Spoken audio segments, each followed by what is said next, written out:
Foi daquele dia diante que foi o início do fim da República Democrática da Alemanha. E digo mais, foi o início do fim até mesmo da União Soviética.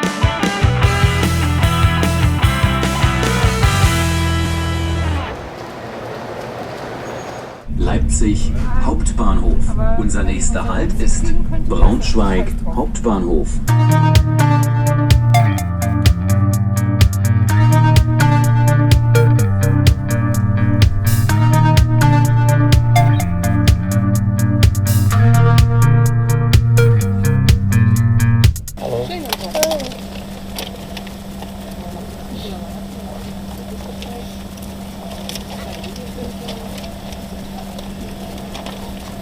Dankeschön.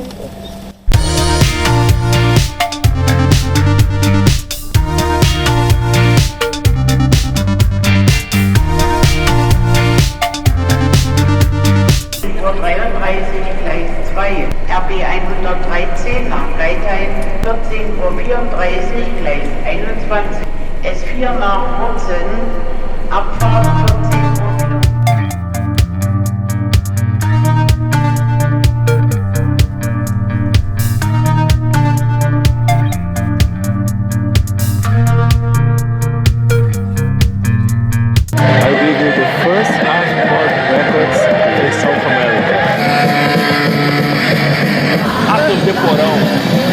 Gente, chegamos nessa charmosa cidade da Saxônia. Estamos em Leipzig. Leipzig, terra do punk. Ele está no Ratos de Porão até agora. Apresentei o Crucificados pelo Sistema.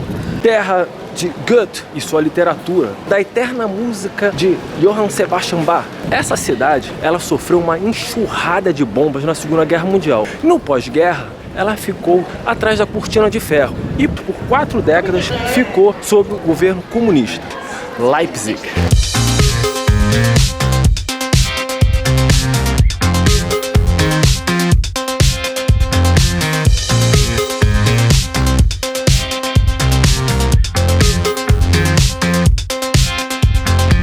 Não precisa mais de 2 dias para você conhecer essa cidade. 2 dias é o suficiente para você conhecer Leipzig. E vamos conhecer a fundo sua história, com pontos turísticos que marcaram não só a história da cidade, como a história da Alemanha, quiçá do mundo.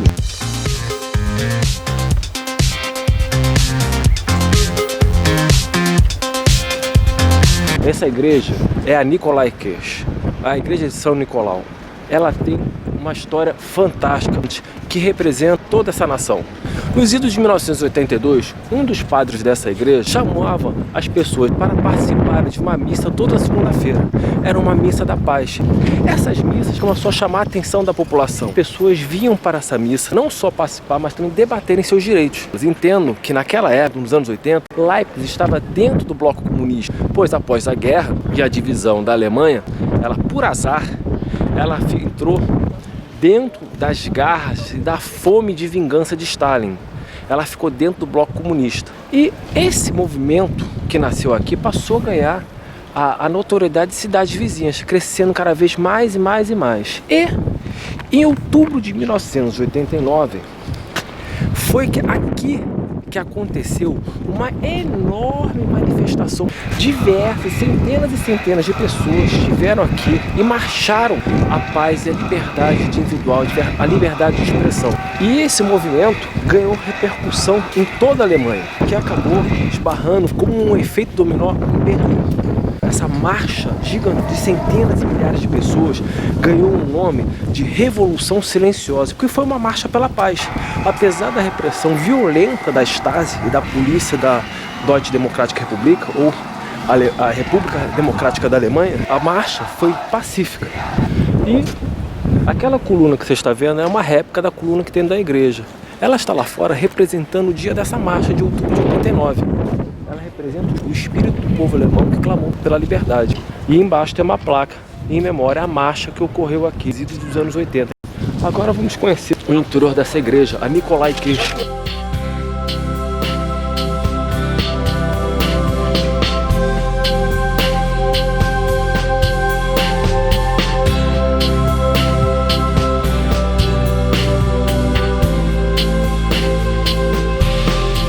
Como é que aconteceu? Como é que foi essa história? Vamos caminhando até o próximo ponto turístico que eu vou contando um pouquinho, em resumo, essa história. Vou contar a história como ela foi, independente de lado político. E o vento miserento, né? No final da guerra, a Alemanha é arrasada em 45 e a República Democrática da Alemanha foi criada em 49, estabelecendo aqui um regime comunista. Infelizmente, Leipzig integrou o bloco comunista e ela foi abocanhada pela fome de vingança de Stalin. Isso planificou a economia, criou uma política única e comunista que trouxe muita insatisfação popular. Afinal, a grande maioria, não todos, mas a grande maioria fugiram do setor capitalista. Do lado comunista, que era controlado pelo SED, Partido Socialista Unificado da Alemanha, que monopolizou o poder e os ideais, percebeu que essa fuga em massa poderia trazer uma catástrofe econômica. Eles calcularam que, se o êxodo continuasse, em 6 anos iria ficar despovoada. Principalmente porque quem estava fugindo eram os jovens, a força econômica do país. Em 13 de outubro de 1961, eles construíram o odioso Muro de Berlim para impedir essa fuga e esse êxodo. Esse muro acabou ganhando aspectos cada vez mais horrorosos e perversos com o passar do ano. Aquele muro era a incapacidade da República Democrática da Alemanha de trazer satisfação à sua população. Daí que surgiram as rezas e as missas aqui, as missas de segunda-feira da igreja de São Nicolau, a Nikolaikirche, onde ocorreu a manifestação popular, a Revolução Silenciosa, que gerou um efeito dominó até cair em Berlim. Pressionado pela insatisfação popular, o SED, Partido Socialista Unificado da Alemanha, entendeu que era hora de implementar um novo plano, um plano de abertura de fronteiras. Pois antes, a galera que morava aqui no bloco comunista não podia viajar para fora do bloco comunista. E eles então iriam implementar a abertura das fronteiras para viagens particulares fora do bloco. Esse plano iria entrar em vigor no dia 10 de novembro de 1989.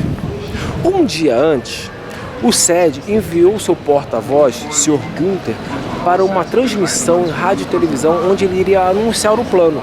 Nesse dia, Herr Günther foi questionado por um dos repórteres. Sr. Günther, quando esse plano de abertura de fronteiras iria entrar em vigor? Estou confuso? Olha papel, tira papel. Aí ele, sem saber o que ele falou, imediatamente. O plano já está em vigor, meu amigo. Imediatamente, centenas de pessoas rumaram para as fronteiras, para os postos de controle de fronteira da Berlim. Os guardas dos postos de controle não sabiam o que fazer com aquela massa de gente que se aproximava. Eles também não tinham instrução do que como se comportar diante daquilo.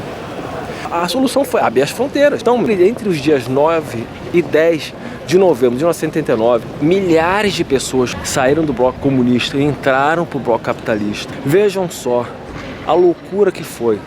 Teve situações bizarras, onde pais, vejam só, pais conheceram seus filhos pela primeira vez após a queda do muro. Naquele dia, literalmente, o Muro de Berlim perdeu sua finalidade. Perdeu sua função. E foi daquele dia diante que foi o início do fim da República Democrática da Alemanha. E digo mais, foi o início do fim até mesmo da União Soviética, porque depois da queda do Muro de Berlim, o bloco comunista inteiro ruiu. O efeito dominó que nasceu aqui em Leipzig, na igreja de Nikolaikirche, foi um efeito dominó tão devastador que atingiu Moscou e a União Soviética caiu. E então, com o fim da República Democrática da Alemanha, o Muro de Berlim foi destruído na mão, na raspa, com pontapé, com picareta. O Muro de Berlim caiu na marra, na unha. Nesse dia, entre os 9 e 10, a euforia foi enorme. Sabe, as pessoas se abraçavam, as duas alemãs se conectaram pela primeira vez em anos. Famílias se reuniram novamente.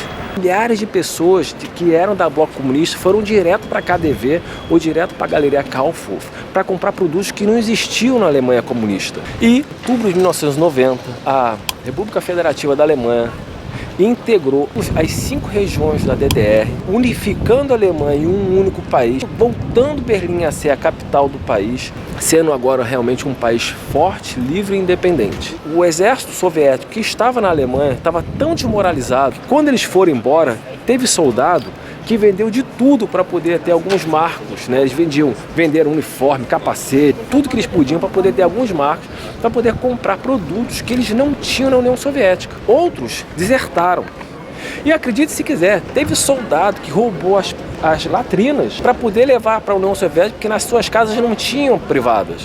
E em uma síntese de tudo isso que eu te falei, aqui está um monumento que representa os dois grandes sistemas totalitários que estiveram aqui na Alemanha. Esse ser está com a palma da mão estendida, representando o Sieg Heil da Alemanha nazista. E o outro, o punho cerrado para o alto, que representa o proletariado, o comunismo. Essa figura está com o rosto escondido, o qual determina que ele está oprimida pelos dois regimes totalitários que mandaram aqui na Alemanha. Mas, por sorte, ela está dando um passo à frente, significando que a Alemanha, apesar de tudo, o povo alemão superou suas dificuldades e conseguiu ir à frente. E, para contar um pouquinho da história mais sobre como era o regime naquela época, como vivia o povo aqui em Leipzig naquela época, vamos visitar o Fórum, que é o museu da história contemporânea da cidade. Esse museu é gratuito. Vamos lá visitar?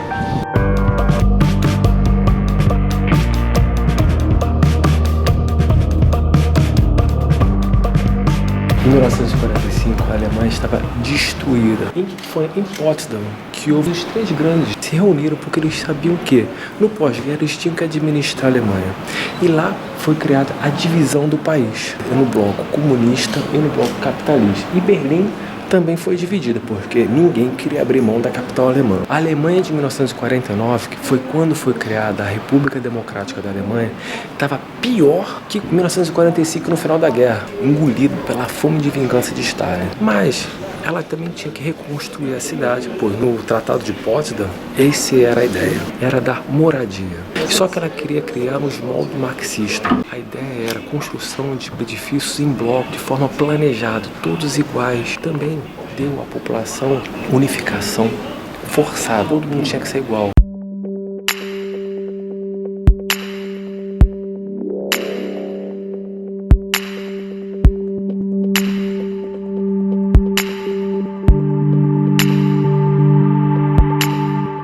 Para alguns, a vida não era ruim. Eles acostumaram a viver na dificuldade. Mas dizem quem morou aqui na DDR que não podia ver uma fila.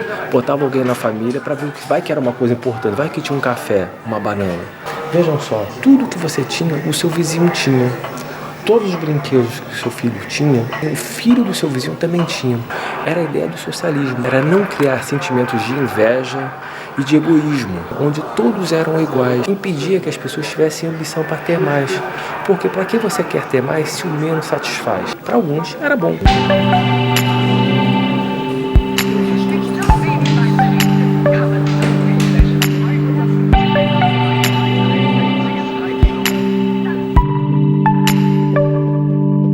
A música pop ocidental era permitida, dos Beatles ao Jethro Tull, porém era totalmente descontrolada pelo Estado.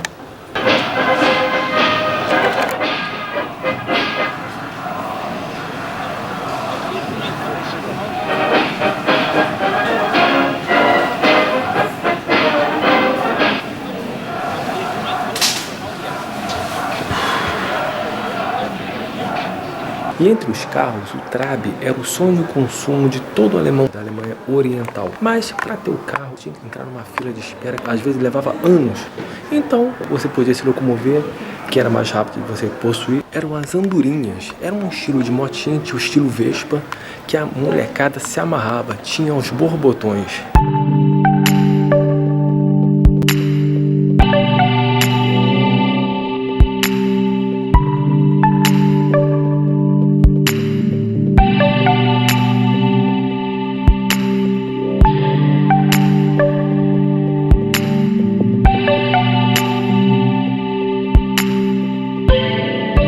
Gente, esse foi o fórum, contando a história contemporânea da Alemanha. Recomendado pra caramba, de graça, não paga nada para ter acesso à história da Alemanha, a história desse efeito dominó. Começou aqui.